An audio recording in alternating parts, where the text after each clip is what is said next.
Hey. Jesus Christ, no, I didn't see this. How's your collection coming along? Well, I don't mean to brag, but it's pretty today. On September 30th, 2010, Valve released an update to their flagship online multiplayer shooter, Team Fortress 2. Nobody realized it at the time, but this update would go on to be so influential that it arguably transformed the core business model of the gaming industry for the following decade. TF2's Manconomy update introduced what was then a radical concept. Players can now purchase cosmetic items through in-game microtransactions, but more importantly, they can now trade those items among themselves. Almost overnight, the update ignited a robust free market economy of virtual items, and no items were more valuable than unusual hats. I used to love hats when I played TF2. Everyone did. I just hated farming them in those like AFK lobbies. Make the game free to play less than a year afterwards. And despite the variety of items for sale on TF2's storefront, the bulk of Valve's revenue would come instead from what you couldn't purchase. Yo, break it down for those crates. In the most expensive TF2 hat is 16 grand, right? The industry's original loot crate, an unlockable mystery box with a 1% chance of granting the player an unusual hat. Items so comically ostentatious that they would instantly catapult you to the center of attention on any server you joined. Unusuals were desired by all, but obtainable by few.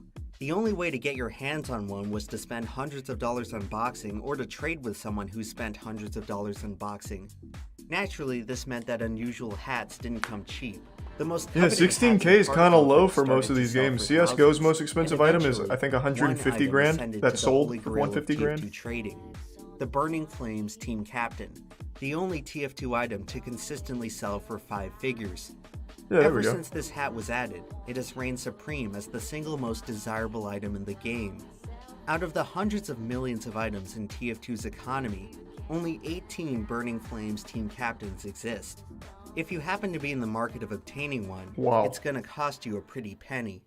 Most of you watching are probably recoiling in disgust at how much someone would be willing to pay for a virtual item that you didn't even know existed 20 seconds ago.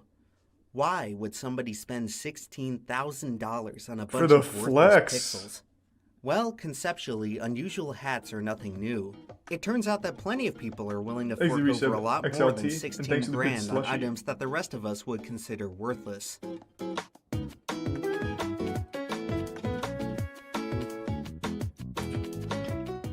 A few years after bringing the joy of crates to TF2, Valve decided to double down on this business model in their newest shooter, CSGO. Yeah. TF2's economy. It's AK-47 Blue Serpent, 150k, I think. CSGO weapon skins may differ in quality, wear, kill trackers, and stickers, which greatly influence the item's overall value.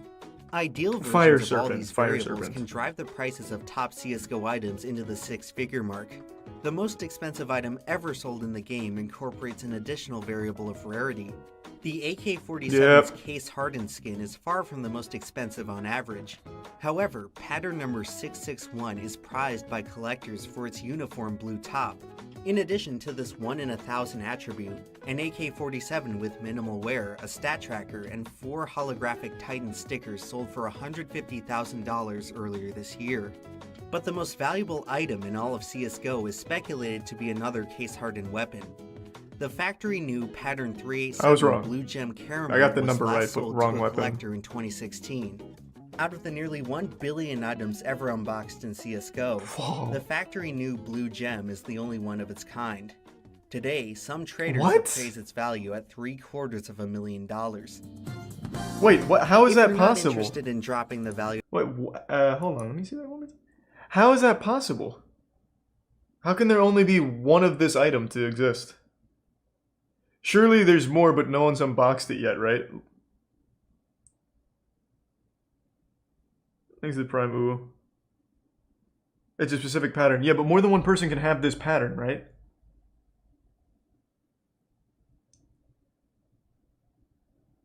I haven't unboxed shit in a long time. Okay, so it's not... Only one of them has been currently unboxed that we know of, but more than one person could have this theoretically. Am I understanding that correctly?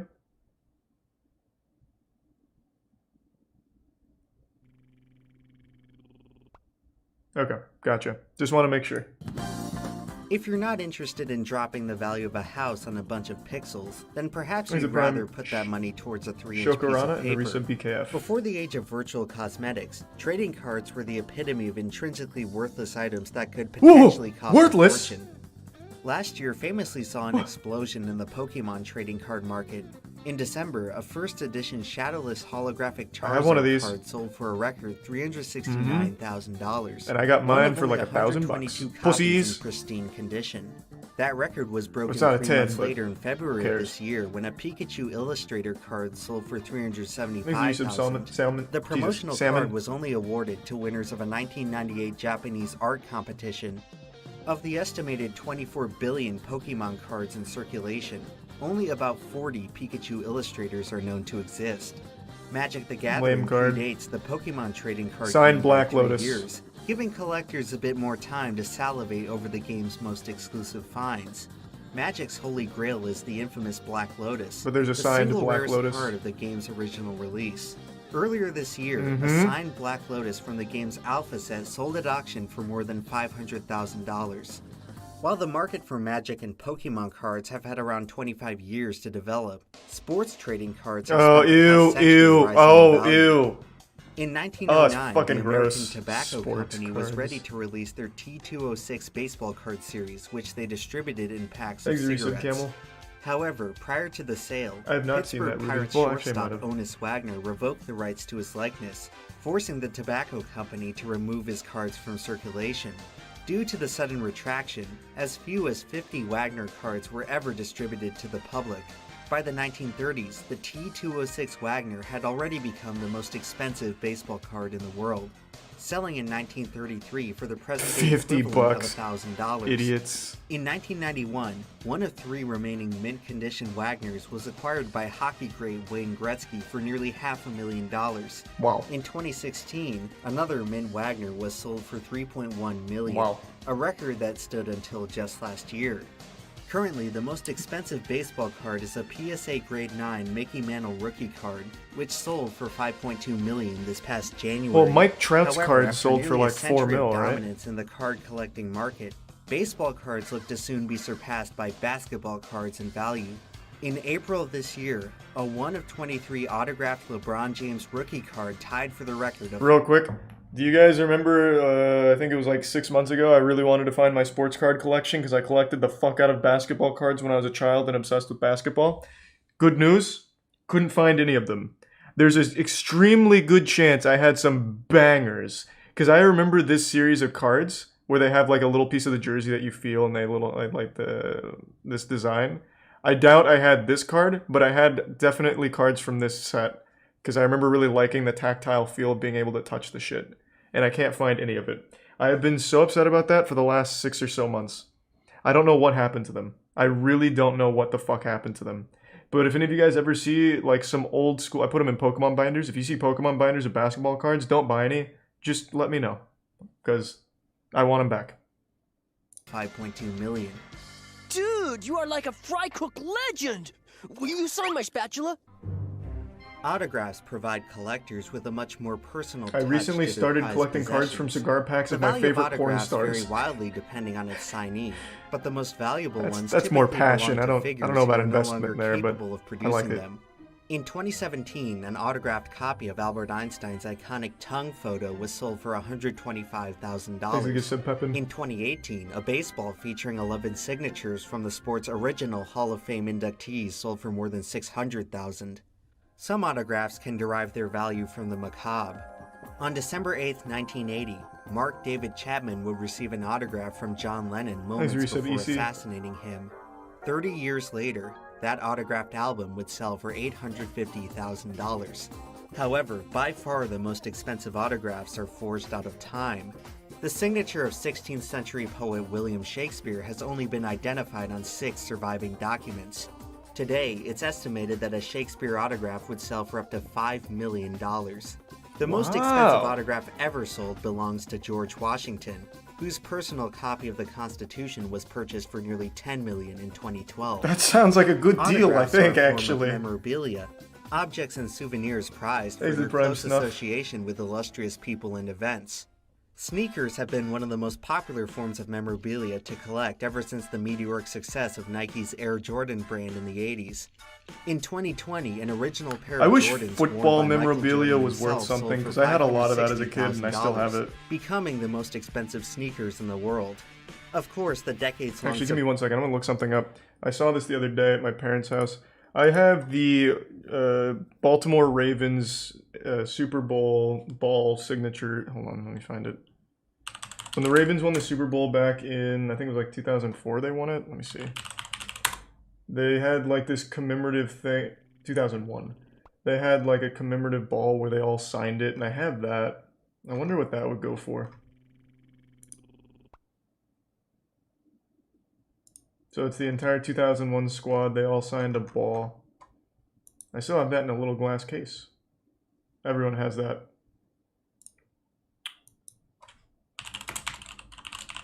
Let me check that. You could be lying.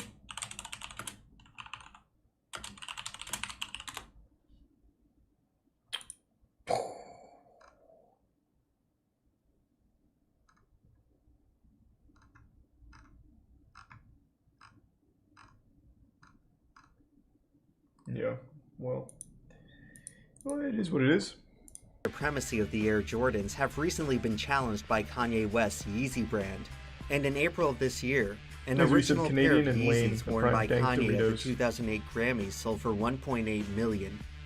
Memorabilia from the most prestigious athletes and artists can fetch a hefty price, but by far the most expensive memorabilia belongs to the whimsical world of cinema. Darth Vader's helmet from The Empire Strikes Back sold for just under $900,000 in 2019. I really don't like Amish Mafia. Appreciate Marilyn it though, bro. Monroe's iconic white dress from The 7-Year Itch sold for $4.6 million. But the most expensive memorabilia ever worn by a movie star may be Dorothy's ruby slippers from The Wizard of Oz. The most recognizable symbol from the most beloved movie of the 20th century was listed at a price of $6 million in 2018. Although costumes may embody iconic characters more so than any other type of memorabilia, vehicles end up edging them out in price. James Bond's Aston Martin DB5 from Goldfinger sold for $6.4 million. Possibly the most expensive piece of memorabilia ever sold was the General Lee from Dukes of Hazzard, selling for a whopping $9.9 million. When we come back, we'll take a look at what lies beyond the 8-figure mark. Thank you. I appreciate that. Thank you for the generosity. And just a moment ago, here's what's happened. A fan somehow gets out of the infield area, comes out on the track, and is trying to get Pat Kenseth's autograph.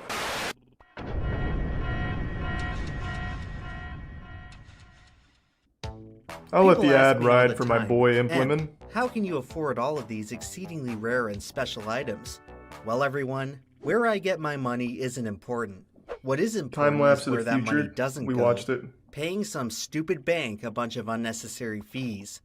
Current is looking to change the face of mobile banking, and this card represents your ticket to accessing more of your money faster. That's a good ad. With Current, you can stop throwing away your hard-earned cash on hidden fees and put that money towards something useful, like expensive collectibles. The premium card comes with no minimum balance requirement and up to $100 in Any defunct land lately? There's some we haven't seen yet. Getting ripped off by ATM fees? Current lets you access over 40,000 free ATMs across the US, which can come in handy whenever you find the next hidden gem in the wild. Earn points towards cash back on purchases from thousands of participating vendors for even more savings to fuel your addiction, hobby.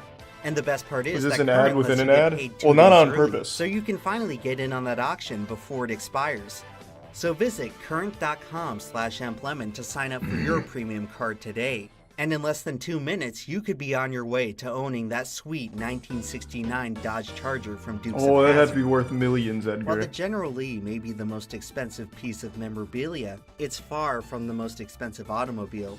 Lamborghini is one of the most recognizable exotic car brands for average Joes to daydream about.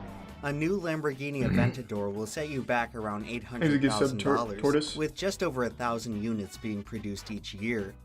That price is about 10 times less than Lamborghini's most expensive model, the Veneno, only 12 of which were ever sold to the public. However, for the most elite car collectors, a typical Lambo might as well be a Toyota Corolla.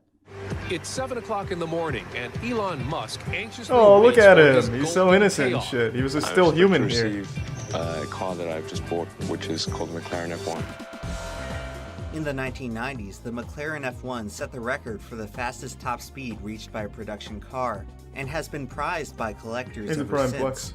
Including special variants, only 71 McLaren F1s were ever sold to the public, and recent sales of the model are now approaching the $20 million mark.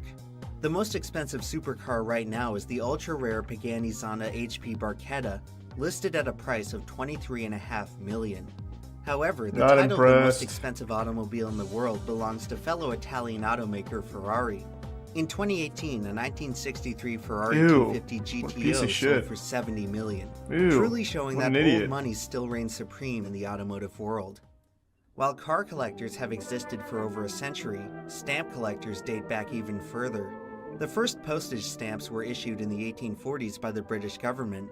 In 1856, a shipment of stamps to British Guyana was delayed, forcing the postmaster Imagine to taking a issue an ship across emergency the batch water as a back temporary then. replacement. Super dangerous The just to provisional deliver stamps were then stamps. distributed and quietly forgotten, until 17 years later when a young boy discovered the unusual 1-cent magenta octagon on one of his uncle's old letters.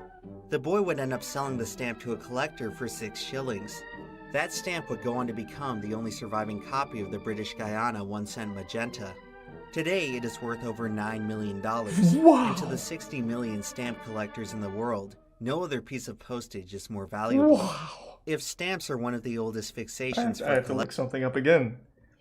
Every time I go to the post office, which isn't often, mind you, there is at least 5 or 6 elderly men buying stamps. It is crazy how alive stamp collecting is.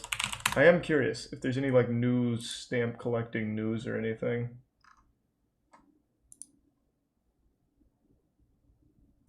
Little dude sold it for 6 shillings. Yeah, he should have just been immortal and waited till 2020 to sell it for 10 mil. Fucking idiot. Yeah, there's so many stamp collectors. Oh my god.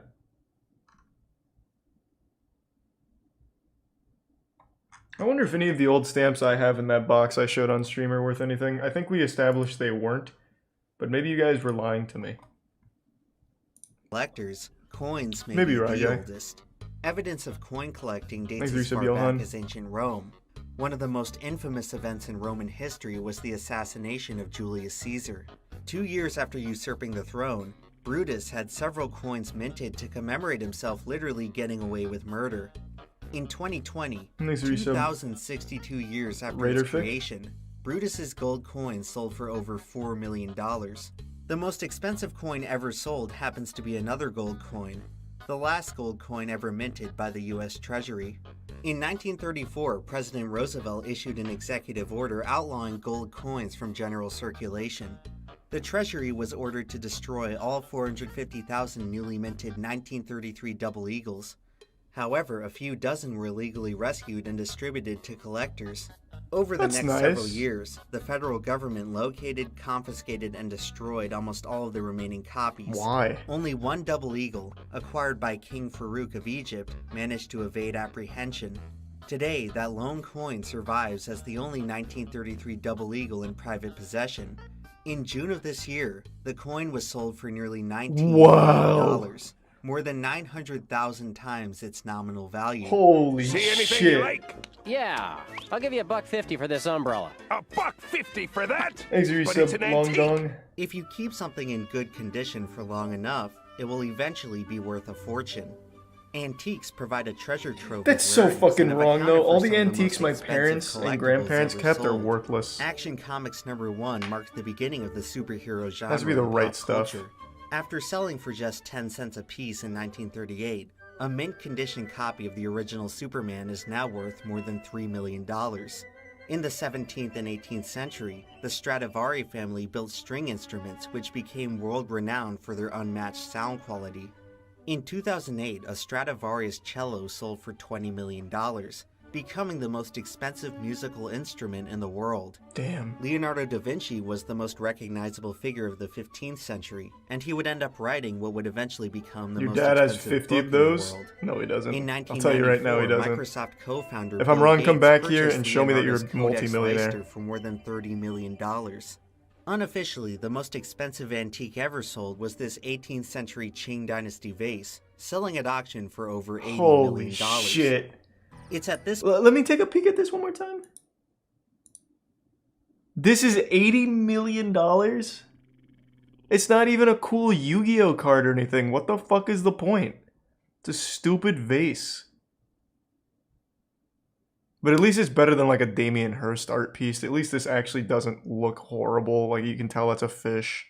Looks like actual effort went into it. So I can't be like that mad about it. Thanks for some gamble. I don't care if this is a vase Jesus Christ himself put plants in. It's a stupid vase. Who cares? 80 mil for that. Upsetting. Can't even like duel with it.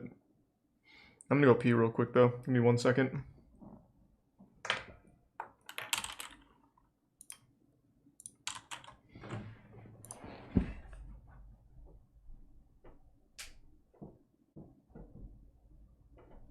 I'm back. Thanks to Prime. Legit Mind, Darkest Void, and the resub Shadow Dragon.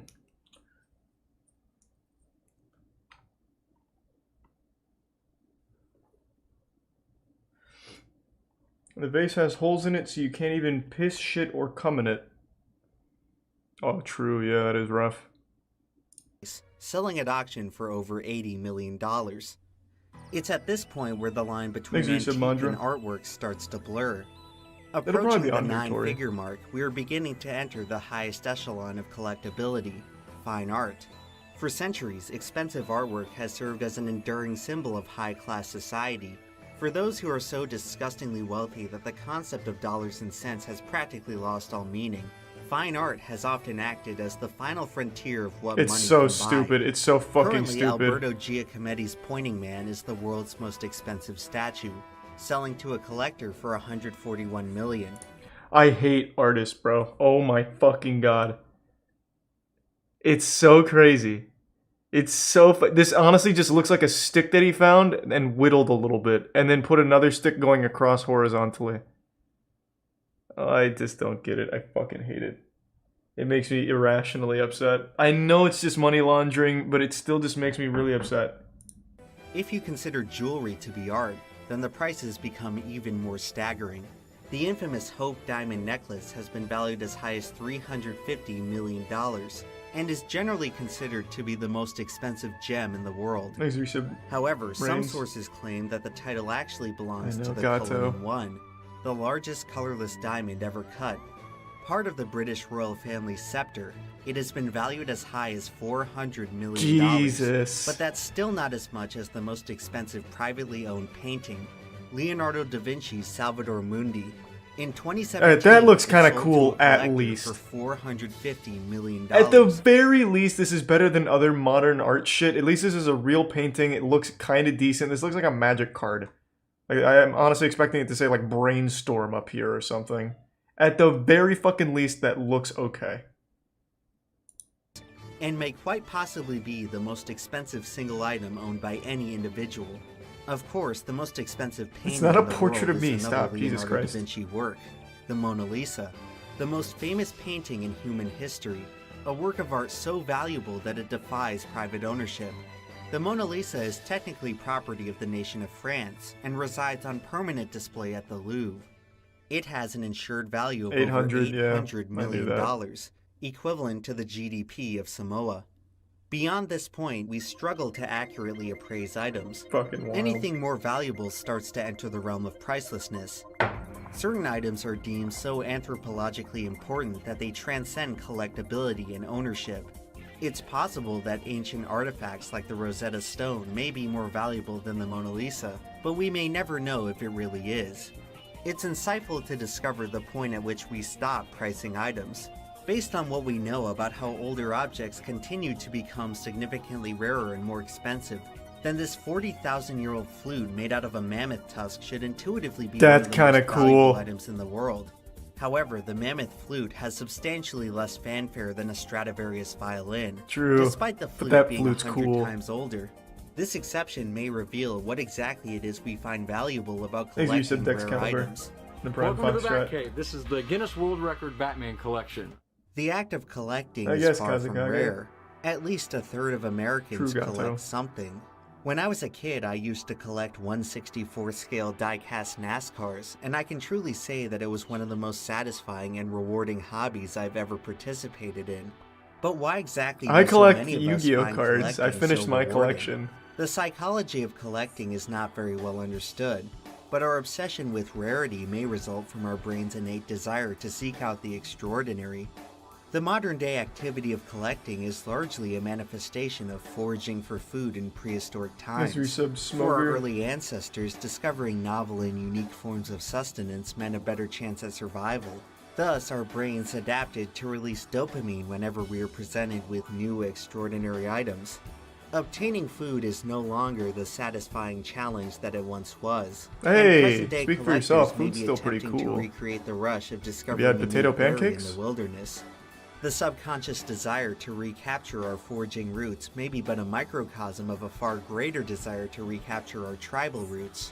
Today, we live in a very alienating society, a far cry from the tightly knit clans which our ancestors occupied. When we spend $400 million on a painting, or $9 million on a stamp, or $150,000 on a virtual gun, we are not just buying a rare item. In many ways, we are buying into the community that comes with owning a rare item. Well, I can't imagine. Foraging and I don't know about that. I feel like if someone bought the 150k CS:GO skin, the community would collectively laugh at them and insult them. You're buying in to make the community laugh at you. You become a lol cow for the community that you dumped that money into. I feel like that's not super accurate. Maybe for art, because you're already part of the elite vampire interdimensional time traveling weirdos or whatever the fuck. Maybe there, I guess, for the money laundering. But as far as like video games go and shit, if you're buying a $16,000 TF2 hat, $100,000 CS:GO skin, you are just going to be laughed at and ostracized by the community. At least that's what I imagine. Historic times was as much of a social event as it was a day-to-day task. It provided people with constant opportunities to demonstrate their usefulness towards their peers. Foraging allowed people to feel valued by the community around them. We now live in an era where the average person has arguably never felt less valued.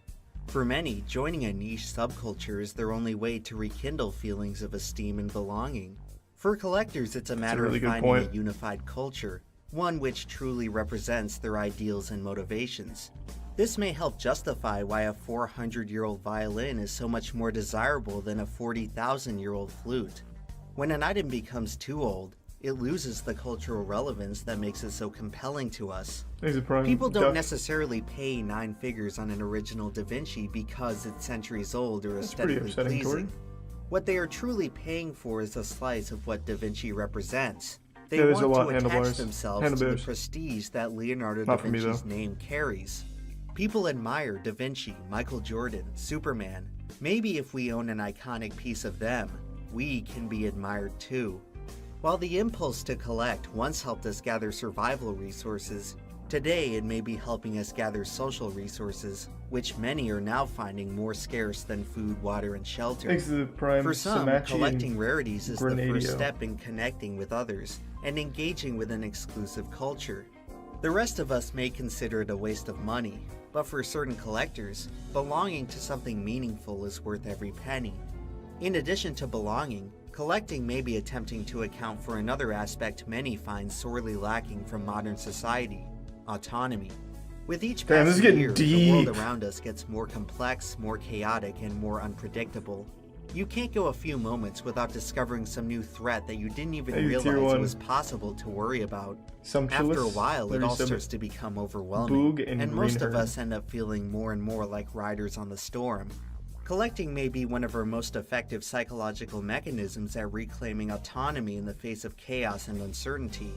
Cultivating order out of so many disparate objects can help anchor us to a more stable state of mind. In this sense, collecting may serve as a therapeutic activity, especially for those who've experienced trauma.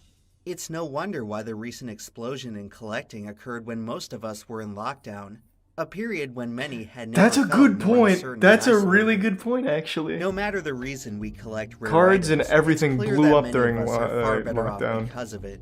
And if the past year has shown us anything, it's that collecting isn't going away anytime soon. In the time I've been working on this video, Several of its records have already become outdated. The future of collecting Is is there more some exciting JSOR? than ever before.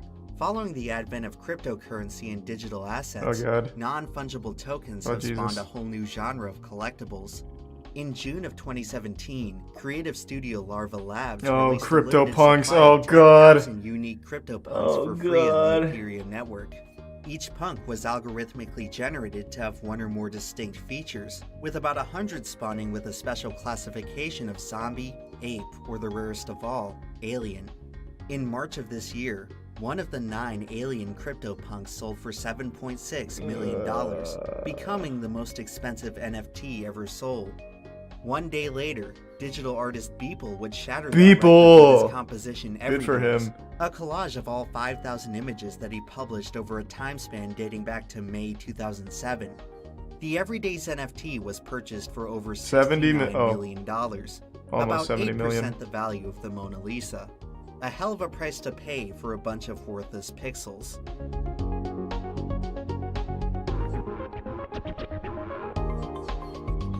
He's a tier 1 Bard and tier 1 Kazakage.